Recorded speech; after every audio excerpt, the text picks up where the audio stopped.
메뚜기 떼가 중국에 출현하면 중국은 대변역을 피할 수 없을 것으로 보입니다. 작년에 중국의 지방은행에서는 뱅크런 사태가 곳곳에서 일어났고 원자재 국영기업 등 많은 기업들이 파산했으며 우한에서의 신종 코로나가 중국과 전 세계를 덮친 가운데 올여름에 메뚜기가 출현한다면 중국은 대변역의 임계점에 도달할 것으로 보입니다. 이 유튜브 영상을 끝까지 시청하시면 메뚜기 떼의 출현이 중국에게 주는 영적 의미를 알 수 있을 것입니다. FAO 유엔 식량농업기구에 의하면 오는 6월쯤에는 메뚜기 떼의 개체수가 현재보다 500배로 증가해 인도 등 30여 개국에 피해를 줄 것이라고 경고했습니다. 메뚜기가 처음 출현한 곳이 동아프리카의 케냐, 에티오피아, 소말리아인데 계속해서 우간다와 남수단을 거쳐 사우디아라비아, 이란, 파키스탄으로 확산하고 있습니다. 파키스탄과 국경을 접하고 있는 중국은 현재 파키스탄에 전문가를 보낼 정도로 긴장하고 있습니다. 메뚜기의 출현의 원인이 이상기후 때문인 것으로 알려져 있습니다. 보통 1년에 한 번 정도 아라비아 반도에 사이클론이 발생하는데 작년에는 무려 8번이나 발생하면서 덥고 습한 기후로 인해 메뚜기가 알을 까고 나오는데 알맞은 환경이 만들어지면서 거대한 메뚜기 떼가 출현하게 되었다고 합니다. 기후변화도 전능하신 하나님께서 주관하시는 영역입니다. 흥미로운 것은 메뚜기 떼의 출현에 대한 해석이 성경뿐만 아니라 동서양의 복음에서도 동일하다는 것입니다. 메뚜기 떼의 출현을 자연의 재앙으로 보지 않고 하나님의 심판의 도구, 하늘의 심판으로 묘사되었다는 점입니다. 메뚜기 떼와 관련한 성경 말씀을 찾아보았습니다. 출애굽기와 요엘서에 잘 나와 있는데요. 출애굽기에서는 메뚜기 떼가 하나님께서 그의 백성을 구원하시기 위해 백성을 억압하는 악한 자들을 심판하는 도구로 사용되었습니다. 요엘서가 흥미로운데요. 요엘서의 전체 핵심어가 정말 흥미롭습니다. 바로 메뚜기 떼와 성령입니다. 요엘서에서는 메뚜기 떼를 통해 여호와의 날을 경고하고 있습니다. 여호와의 날이란 첫 번째, 원수들에 대한 하나님의 심판을 말합니다. 중국 공산당은 하나님을 대적하며 중국 교회를 핍박하고 많은 성도를 죽였습니다. 저는 그 실상을 담은 책을 번역해 놓고 출간을 준비하고 있는데요. 1949년부터 중국 공산당이 기독교인을 어떻게 죽이고 핍박했는지 자세하게 알 수 있는 책입니다. 중국 공산당의 교회 탄압 방식이 과거 모태똥 때나 현재 시진핑 때나 변함이 없다는 것에 놀랍습니다. 그 밖에도 중국 공산당이 쌓은 악들은 차고도 넘칩니다. 중국 정부가 성경까지 다시 기록하려는 시도를 하고 있고 중국 전역의 최소 수천 교회에서 십자가 강제 철거와 기물 등을 압수당하고 있습니다. 성경이 불태워지거나 예배당이 폐쇄되었습니다. 목회자와 성도들이 감금되거나 개종, 회유 등의 압박이 가해졌습니다. 뿐만 아니라 소수민족, 위구르, 티벳을 탄압하고 수용소에 가도 공산당 정신교육을 시키며 소수민족의 많은 가정을 파괴시켰습니다. 이런 수많은 악행들을 저지르는 중국 공산당에 대한 하나님의 심판의 도구로 이번 메뚜기 떼가 사용될까요? 두 번째, 여호와의 날이란 회개하고 돌이킨 자들에게 축복과 보상을 해주시는 때입니다. 요엘서 2장 12절에서 14절까지 말씀은 회개를 촉구하고 있습니다.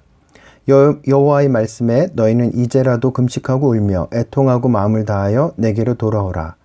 너희는 옷을 찢지 말고 마음을 찢고 너희 하나님 여호와께로 돌아올지어다. 그는 은혜로우시며 자비로우시며 노하기를 더디하시며 인애가 크시사 뜻을 돌이켜 재앙을 내리지 아니하시나니. 계속해서 2장 26절에서는 회개하는 자에게 주시는 보상의 말씀이 나와 있습니다. 너희는 먹되 풍족히 먹고 너희에게 놀라운 일을 행하신 너희 하나님 여호와의 이름을 찬송할 것이라. 내 백성이 영원히 수치를 당하지 아니하리로다. 중국 공산당이 하나님 앞에서 회개하면 이런 보상이 주어질까요? 하나님은 요엘서 2장 14절에 회개하면 뜻을 돌이켜 재앙을 내리지 아니하신다고 말씀하셨습니다. 메뚜기 떼의 출현 이후에 하나님의 사람들에게 하나님의 영을 부어주시는 약속이 요엘서 2장 28절에 나옵니다. 그 후에 내가 내 영을 만민에게 부어주리니 너희 자녀들이 장래일을 말할 것이며 너희 늙은이는 꿈을 꾸며 너희 젊은이는 이상을 볼 것이며 그때 내가 또 내 영을 남종과 여종에게 부어줄 것이며. 요엘서에서의 여호와의 날, 지금이 바로 그때일까요? 올 여름에 중국에 메뚜기 떼가 출현하면 여호와의 날, 바로 그때라고 말할 수 있을까요? 과거 역사의 기록을 봐도 메뚜기 떼는 종종 출현했었습니다. 그럼 우리는 그 여호와의 날임을 어떻게 알 수 있고 확신할 수 있을까요? 하나님의 뜻이 이 땅에 이루어질 때는 우선적으로 하나님의 뜻이 이 땅에 이루어지도록 하는 성도의 기도가 있었습니다. 하나님은 돌도 사용하실 수 있는 전능하신 분이시지만 성도의 기도와 함께 이 땅에서 하늘의 뜻이 이루어지기를 기뻐하시는 분이시며 하나님께서는 하늘과 땅이 하나 되어 하나님의 뜻이 이루어지는 것을 계획하시는 분이십니다. 하나님께서 일을 시작하시기 전에 성도의 기도를 이끄십니다. 그러면 중국 교회 성도들이 실제 어떤 기도를 했는지 보면 알 수 있습니다. 2년 전 저는 중국 교회와 함께 이스라엘에서 컨퍼런스를 참석했었는데 아주 놀라운 광경을 목격했습니다. 에티오피아계 유대인 목사님 한 분이 나오셔서 이렇게 선포했습니다. 에티오피아처럼 중국도 공산당이 무너지고 자유민주주의가 세워질지어다 라고 선포했을 때 150여 명의 중국인 성도들이 아멘! 저는 이 광경이 굉장히 큰 충격이었습니다. 그때의 선포와 아멘의 함성을 저는 평생 잊을 수가 없습니다. 알고 봤더니 중국의 성도들은 이것은 평소 기도했던 내용이라고 합니다. 한국인 중국 선교사 중에서 이런 광경, 이런 기도 제목을 들어본 적이 거의 없을 것입니다. 중국의 삼자교회는 물론이요, 다수의 가정교회도 이런 기도를 하지 않습니다.